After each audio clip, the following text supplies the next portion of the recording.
Okay, I'm gonna be the defender. Okay, are you gonna dribble? All right. Okay, come on, dribble, dribble, dribble. Sometimes we joke that he was born with a soccer ball in hand. Nah, ooh, almost. His dad is a huge soccer player and soccer fan, so he was indoctrinated into the sport at a very young age. Just playing with my dad in our backyard was always such a good memory. It's been a good way to connect father and son, definitely. Oh gosh, that was so much fun. I always had a ball around just for him to shoot or kick, and he loved it.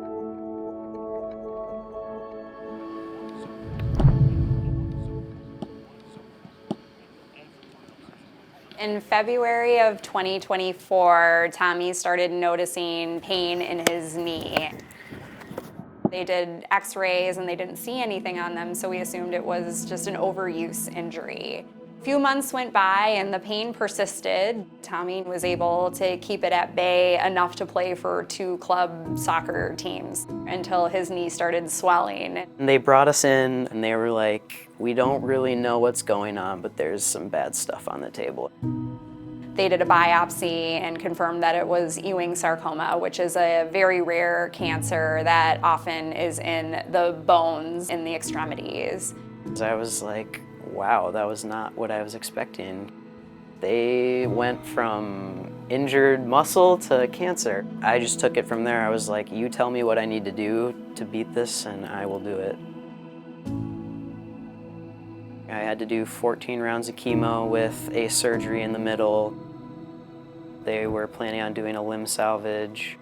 We actually got a second opinion from another surgeon who told us if you're a big athlete, you might want to seriously consider an amputation. As counterintuitive as that seems, it allows people a more active life. From what I can remember, it was leaving the office being like, well, this is a little crazy. We just kind of carried the weight of what I was going to have to decide. As the surgery date was coming closer, I'm not a big crier, but that was the one time that I cried in the hospital because I was just like, I can't believe I have to do this. Right before Tommy's surgery, he posted on Instagram a beautiful reflection about hanging up his cleats.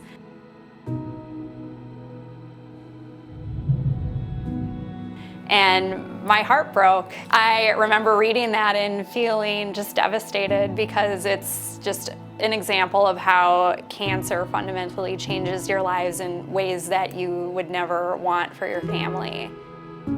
For Tommy, being such a passionate player and then having to tell him that you may never play again, that was kind of heavy to think about. And like thinking of the prospect of hanging your cleats so early in life, I knew that was not going to be the end. Like that lifelong sport, you're always going to find a way to make your way back to play again. His doctor recently described him as one of the most aggressive rehabbers she's ever seen because he underwent his amputation at the beginning of February and he was walking on a prosthetic leg about 6 weeks later. Yeah, you both rails here. Just help me out, get a feel for it. You can go ahead and grab one. I'm just gonna tell you. Just for some help. He's like, I don't want to. We'll get there. We'll get there. I didn't want to allow myself to be stuck in this. It was just a little side hump that I would have to do. There were all sorts of instances where I was just like, I don't want to just lay in bed all day feeling crappy. Like, I can feel crappy and go about my day, like, easily, so let's go do stuff. It would be just going outside, going to Loons games. I was just not going to let that stop me from just being myself and living my life. It's happening, Tommy!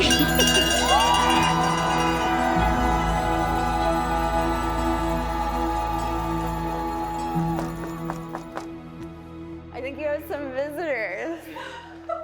Do you know who they are? Of course I know who they are. Hi guys. How you doing? We heard about your story and We want to make that wish come true, and you're going to be one of our new teammates. My heart's racing. My wish stemmed from my dreams of becoming a professional soccer player in the future. I remember when I was 12 or 13, just pretending I was at Allianz in my local park and just scoring goals. It's what I've always dreamed about.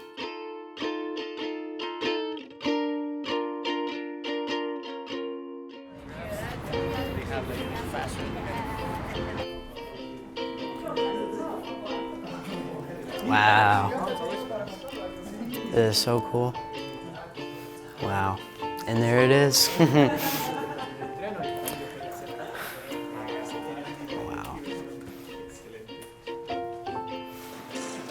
What do you think? Can't believe it.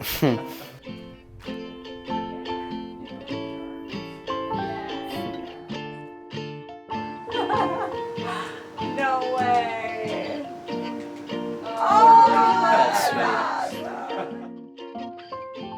If you asked me a year ago if we knew that we were gonna be here today, a year later, I wouldn't believe you. Like how Tommy is doing and how all the opportunities that have come across for him and for us, I wouldn't have believed you that was gonna happen.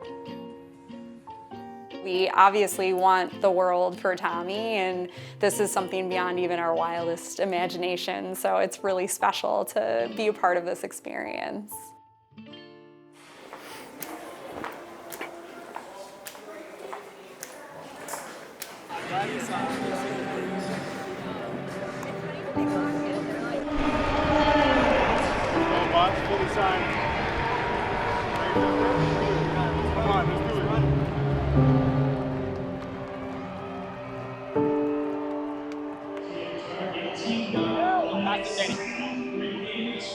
Yeah, Tanny. We're looking good. I mean, like, our shots are on target. That was our big problem our last game, so. Enjoy yourself. Big smiles, huh? I will, you got it. Great day. Yeah.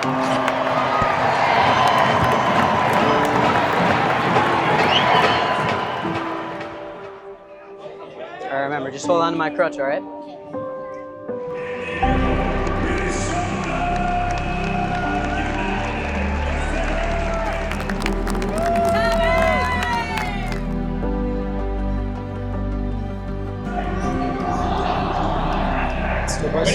Let's do it. We need to do it. We know what we need to do, boys. Let's do it. Come on. Hey, we win on 3. 1, 2, 3. Let's go.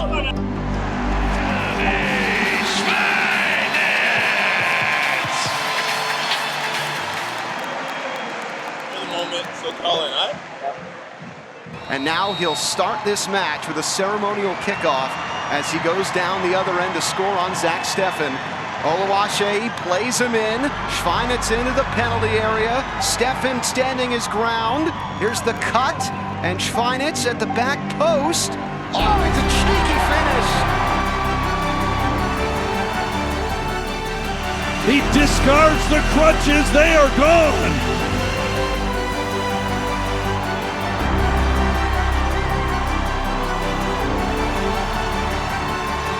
A moment of a lifetime for number 73, Tommy Schweinitz.